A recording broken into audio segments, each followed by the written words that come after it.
Mais um devocional Intensa no ar, onde conhecemos mais do Pai e nos aprofundamos nele. Olá, mulheres do devocional Intensas.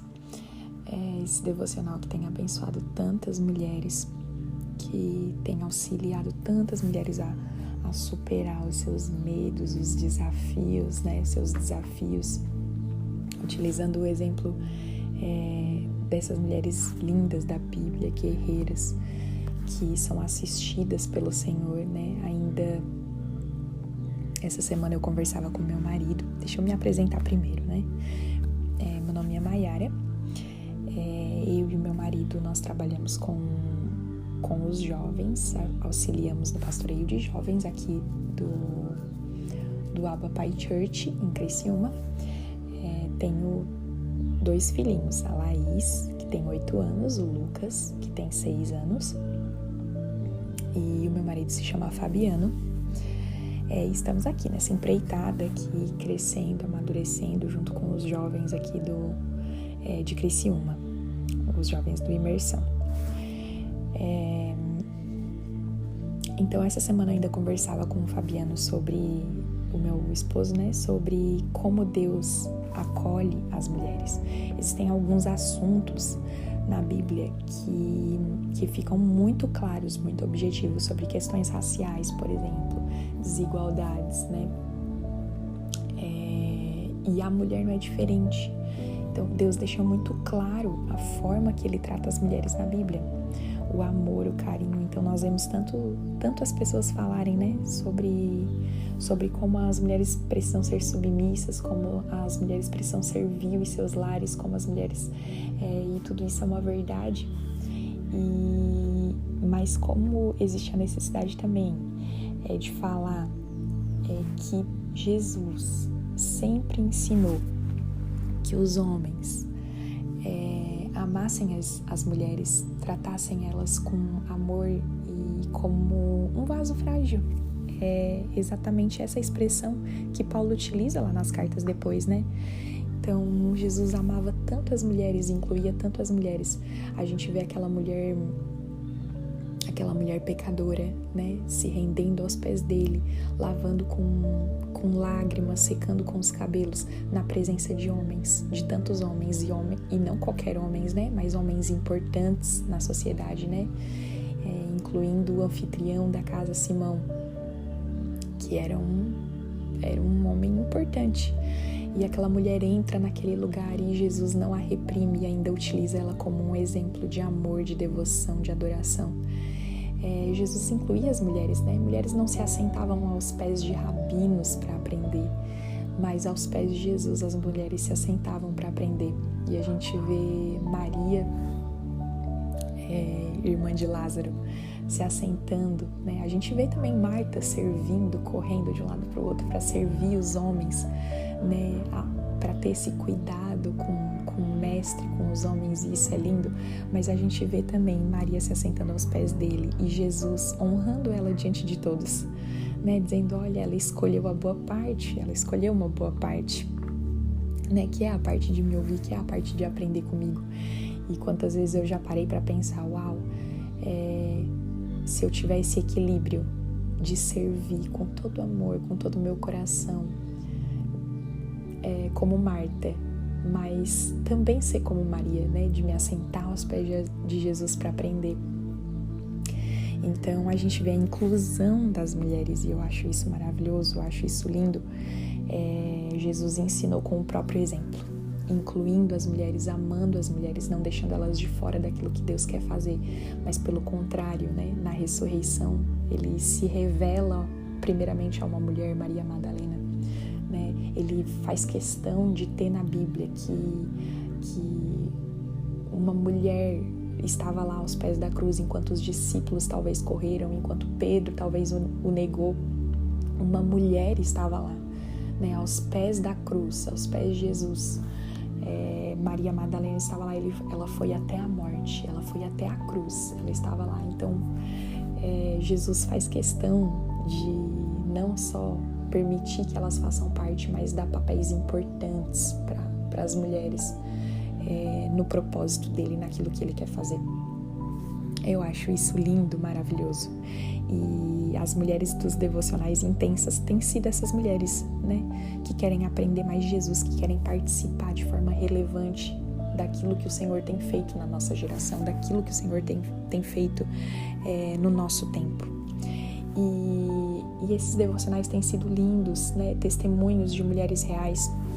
As mulheres na Bíblia também foram mulheres reais, né? E lendo aqui a gente consegue enxergar tanto elas na nossa atualidade, nos problemas que a gente enfrentou. Mas essa ideia da nossa amiga Lani, né? De trazer mulheres atuais, como a gente consegue se identificar, como fortalece a nossa fé. E tem fortalecido a nossa fé. E eu quero falar um pouquinho da minha história, contar um pouquinho do meu testemunho. Claro que vou tentar ser o mais objetiva possível e não vai ser possível, né, contar os detalhes e contar tudo, mas eu vou tentar, com simplicidade, dividir um pouquinho do que eu passei com vocês e que isso sirva de alimento e de força para vocês continuarem. Eu cresci com uma grande lacuna da paternidade no meu coração. Minha mãe engravidou quando ela tinha 17 anos e o meu pai, ele era muito jovem, os dois eram muito jovens,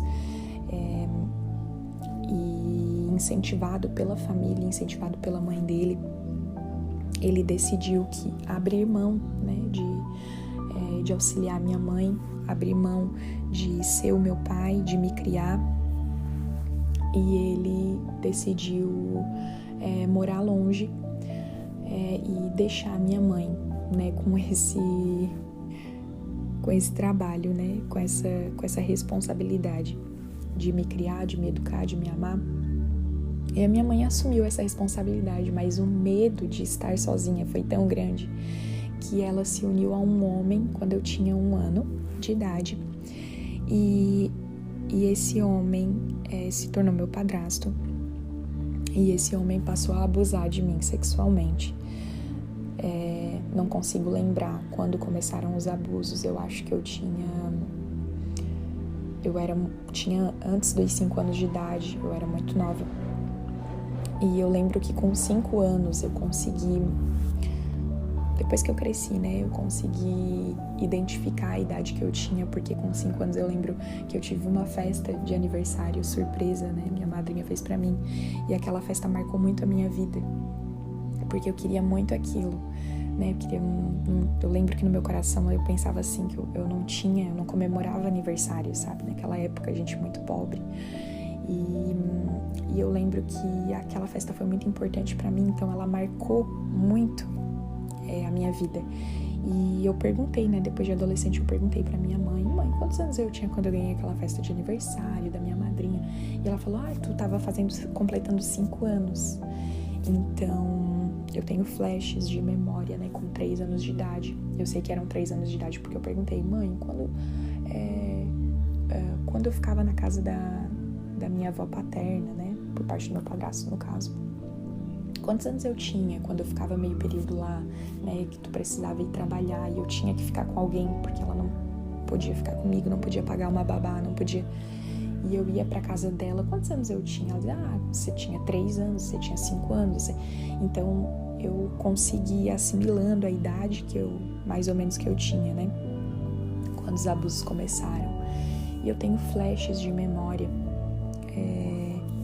de quando tudo isso aconteceu. E marcas ficaram em mim, assim, né? Marcas, problemas de relacionamento, problemas pra me envolver com pessoas, medo de tudo. Eu sempre tive medo de sair de casa, medo de ir no supermercado, medo de que isso acontecesse comigo de novo, muito medo. E eu lembro que eu não me sentia assistida, que eu sempre me senti muito abandonada. Tinha muitos pesadelos de que estava sozinha, de que não tinha ninguém, de que estava perdida, de que cresci com o sentimento de sempre estar deslocada, nunca pertencer a uma família, a um lugar. E a minha família, né, a família da minha mãe sofreu muito durante a gestação, durante a gravidez dela, porque ela tinha só 16 anos, abandonada, imagina. Então, eu sempre cresci sentindo isso, mas eu não sabia bem o que eu sentia, né? Mas eu sentia que eu era uma dor na família, me sentia dessa forma. Até que eu aprendi que os meus sentimentos não podem mais me dominar e que esses sentimentos eram mentirosos, né? Que a dor não podia conduzir mais a minha vida, sabe? Caminhar de dor em dor, eu não queria mais isso pra mim. E foi quando o Senhor me encontrou e começou a restaurar aos poucos a minha vida. Conheci o Fabiano, contei sobre os abusos pra ele. Ele não me julgou, não me condenou. Ele é a única pessoa que sabe tudo, detalhes, porque às vezes a gente precisa colocar tudo pra fora pra poder ser curado, né? Curar o nosso coração, pra Deus curar o nosso coração. E Deus um dia me deu uma palavra. Deus falou comigo assim, sabe, filha, as minhas marcas. Eu fui rejeitado, eu fui humilhado. Às vezes a gente fala, ai, como mulher, como nós somos humilhadas como mulheres, né? Como nós somos maltratadas. Eu não queria nem ter uma filha, eu queria ter só filho. Eu pensava assim, meu Deus, eu vou ter uma filha, mas eu não quero que ela sofra o que eu sofri, eu não quero que ela passe nesse mundo pelas coisas que eu passei, eu não quero que ela seja humilhada, eu não quero que ela seja rejeitada, eu não quero que ela passe por dores. E a gente enxerga muitas vezes a mulher assim, né? E Deus começou a me dar uma visão diferente. Olha, filha, eu te amo. A gente olha para Jesus. Jesus foi o mais humilhado. Jesus, ele era Deus. Olha, pensa comigo, sabe? A Bíblia fala isso, mas muitas vezes a gente não para refletir nesse texto. Mesmo sendo Deus, ele tomou a forma de homem, né? E sendo homem, ele de Deus se tornou um homem, se tornou mortal. O que somos nós diante de Deus, de um ser como Deus? O que somos nós? De um ser como Jesus. E Jesus, ele tomou a forma de um homem mortal como nós, pecadores. E sendo homem, ele tomou tomou a forma de servo. Ele se humilhou. Então pensa, você sendo homem e você tomar forma de alguém que serve, não sei, de alguém que serve do menorzinho, daquele que a sociedade considera o menor, e ele tomou a forma de um servo. Sendo Deus, ele se tornou homem, e sendo homem, ele se tornou servo, e sendo servo, ele morreu morte de cruz, né? Ele tomou as nossas injustiças para ele. Então Jesus em tudo se humilhou, em tudo ele se aniquilou, em tudo, né? E ele sofreu todas as nossas dores. E quando eu olho para isso, uau, e Jesus falou comigo, filha, eu também tive marcas, eu também tive as marcas da cruz, as marcas dos pregos estavam nas minhas mãos, elas ficaram nas minhas mãos. E sabe, quando ele ressuscitou, o que ele fez com aquelas marcas? Ele mostrou elas para Tomé. Sabe, ele sabia que Tomé precisaria das marcas dele, ele sabia que Tomé precisaria das cicatrizes dele, ele sabia que eu e você precisaríamos das marcas dele, das cicatrizes dele. E hoje eu olho para minha vida, Deus, eu tenho marcas, eu tenho cicatrizes, mas eu não quero viver chorando sobre elas, não. Se necessário for mostrar às pessoas essas marcas, mostrar a Tomés aí da vida essas marcas, para que Tomés creiam que tu és um bom pai, que tu és um bom Deus, que tu és bom, que a tua bondade dura para sempre. E eis-me aqui, eu quero então mostrar as minhas marcas. E eu quero dizer para você que hoje a minha vida é restaurada, né? Eu não consigo contar tudo aqui. Eu tenho conhecido meu pai de sangue e isso tem sido restauração para minha vida. E eu vejo tanto amor, ele me ama tanto, tanto. Às vezes ele vai lá na oficina do meu trabalho me visitar, vai lá só para me ver, me pediu perdão, a gente se perdoou, vai lá só para me ver, para me levar presentes, para levar presentes para os meus filhos. E aí, antes de sair, ele me dá um abraço. Aí aquele abraço é demorado, me abraça com tanto carinho. Eu vejo Deus restaurando, né? Eu vejo não só na vida dos meus filhos e do meu marido, que são a maior restauração de Deus na minha vida, mas vejo hoje esse favor de poder conhecer meu pai sanguíneo e sentir o amor dele, o carinho dele. E eu quero deixar para você, né, que as suas marcas, como as marcas de Jesus, sirvam para curar outras pessoas. E não só isso, né, não só as suas marcas, mas que você considere a rejeição, o fato de ter sido rejeitado, talvez pelos seus pais, pelo seu pai, pela sua mãe, pela sua família. Talvez você se sinta deslocado hoje, rejeitado dentro da igreja, eu não sei. Que isso sirva para que você entenda isso como um favor, receba isso como um favor. Sabe, Deus é tão bom com aquele que é rejeitado. É tão lindo o favor que Deus derrama, né? A graça que Deus derrama. Receba isso como um favor de Deus, né? Não como uma afronta, não como uma desgraça sobre a sua vida. Não, receba como um favor, sabe? Uma oportunidade de você se parecer com esse Jesus. Né? Receba a rejeição, receba as dores como uma oportunidade de o seu coração ser moldado e de você ser mais semelhante a esse Deus que se tornou homem, que sendo homem se tornou servo e que sendo servo morreu por cada uma de nós. Beijo, amo vocês, que esse áudio abençoe a vida de vocês.